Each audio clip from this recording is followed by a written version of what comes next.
ಬೇರೆ ಬೇರೆ ದೇಶಗಳು ಕೂಡ ಎಚ್ಚರಿಕೆಯನ್ನು ಕೊಟ್ಟಿದ್ವು. ಅದರಿಂದಾಗಿ ಈ ಒಂದು ಅಮೆರಿಕಾದ ನಡೆಯನ್ನ ಯಾವ ರೀತಿಯಾಗಿ ಸ್ವೀಕರಿಸ್ತವೆ ಬೇರೆ ದೇಶಗಳು ಅನ್ನೋದನ್ನ ಸದ್ಯಕ್ಕೆ ಕಾದು ನೋಡಬೇಕಾಗಿದೆ.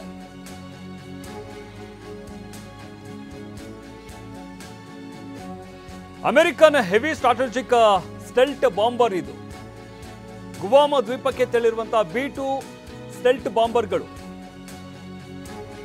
Strategic stealth bomber, American heavy ಬಾಂಬರ್ಗಳಿವು.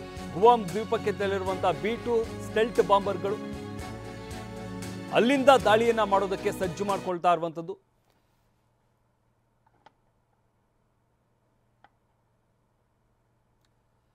S Mahesh, ಹೇಳ್ತಾ ಇದ್ರಿ ಅಮೆರಿಕ ಯಾವ ರೀತಿಯಾಗಿ ಸಿದ್ಧತೆಯನ್ನ ಮಾಡ್ಕೊಂಡಿದೆ ಅನ್ನೋ ವಿಚಾರಕ್ಕೆ ಸಂಬಂಧಪಟ್ಟಂತೆ ಎಲ್ಲೆಲ್ಲ ತನ್ನ ಸೇನೆಯನ್ನು ನಿಯೋಜನೆ ಮಾಡ್ಕೊಳ್ತಾ ಇದೆ ಹಾಗಾದ್ರೆ? ಯಾಕಂದ್ರೆ ಒಂದಷ್ಟು ದೇಶಗಳು ಅಮೆರಿಕಾಗೆ ಇದರಲ್ಲಿ ಮಧ್ಯಪ್ರವೇಶ ಮಾಡಬಾರ್ದು ಅನ್ನೋ ಒಂದು ಎಚ್ಚರಿಕೆಯನ್ನು ಅಮೆರಿಕ ಕೂಡ ಕೊಟ್ಟಿರುವಂಥದ್ದು ಈಗಾಗಲೇ. ಅದರಿಂದಾಗಿ ಅಮೆರಿಕಾಗೆ ಅಲ್ಲಿ ಇರಾನ್ ಮೇಲೆ ದಾಳಿಯನ್ನ ಮಾಡೋದಕ್ಕೆ ಯಾವ ರೀತಿಯಾಗಿ ಸಿದ್ಧತೆ ಆಗ್ತಾ ಇದೆ, ತಮ್ಮ ಸೇನೆಯನ್ನು ಎಲ್ಲೆಲ್ಲ ನಿಯೋಜನೆ ಮಾಡ್ಕೊಳ್ತಾ ಇದೆ?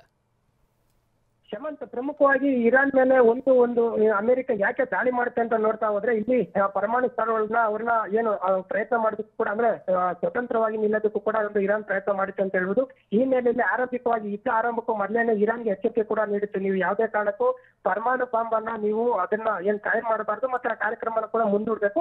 ಒಂದ್ ವೇಳೆ ನೀವೇನಾದ್ರೂ ಪರಮಾಣು ಬಾಂಬನ್ನ ತಯಾರಿಸಿದೆ ಆದಲ್ಲಿ ಅದು ಅಮೆರಿಕದ ಜೊತೆಗೆ ಒಪ್ಪಂದ ಮಾಡಬೇಕು ಅನ್ನೋದು ಷರತ್ತು ಕೂಡ ಈ ಒಂದು ಇರಾನ್ ಮೇಲೆ ವಿಧಿಸಿತ್ತು. ಆದ್ರೆ ಇರಾನ್ ಇದಕ್ಕೆ ಏನು ಅವ್ರಿಗೆ ತಕ್ಕಮಟ್ಟದ ಒಂದು ಉತ್ತರ ಕೂಡ ನೀಡಿರ್ಲಿಲ್ಲ. ಯಾವುದೇ ರೀತಿ ಅವ್ರು ಶರಣಾಗತಿ ಆಗುವಂತದ್ದಾಗ್ಲಿ ಯಾವ ರೀತಿ ಪ್ರಯತ್ನ ಮಾಡಿರಲಿಲ್ಲ.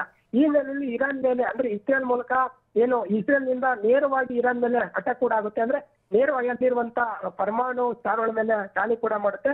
ಇದರಿಂದ ಜಾಗತಿಕ ಮಟ್ಟದಲ್ಲಿ ಸಾಕಷ್ಟು ಒಂದು ವಿರೋಧ ಕೂಡ ಕೇಳಿ ಬರ್ತಾ ಇದೆ. ಅಂದ್ರೆ ಈಗಾಗಲೇ ನಡೆದಿರುವಂತಹ G7 ಶೃಂಗಸಭೆಯಲ್ಲೂ ಕೂಡ ಸಾಕಷ್ಟು ಒಂದು ಜಾಗತಿಕ ನಾಯಕರು ಈಗ ಇಸ್ರೇಲ್ ಪರವಾಗಿ ನಿಂತಿರುವಂತದ್ದು.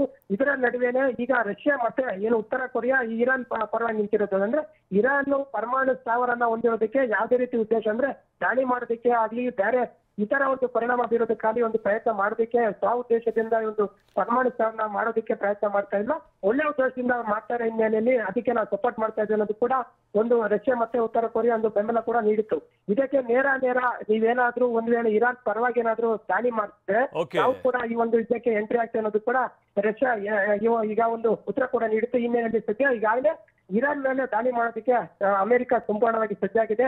ನೌಕಾಪಡ ಇರ್ಬೋದು, ವಾಯುಪಡ ಇರ್ಬೋದು, ಈಗಾಗಲೇ ಮೆಡಿಟರೇನಿಯನ್ ಸಮುದ್ರದಲ್ಲಿ ಪರ್ಷಿಯನ್ ಕೊಲ್ಲಿಯವರೆಗೂ ಕೂಡ ಒಂದು ದಾಳಿಗೆ ಸಜ್ಜಾಗಿರುವಂತದ್ದು. ಈಗ ಮೂರನೇ ಒಂದು ಮಹಾ ಯುದ್ಧಕ್ಕೂ ಕೂಡ ಒಂದು ನಾಂದಿ ಆಡುವಂತ ಆತಂಕ ಕೂಡ ಶುರುವಾಗಿದೆ. ಶಮಂತ್, ಧನ್ಯವಾದ ಮಹೇಶ್ ನಿಮ್ಮೆಲ್ಲ ಮಾಹಿತಿಗಾಗಿ.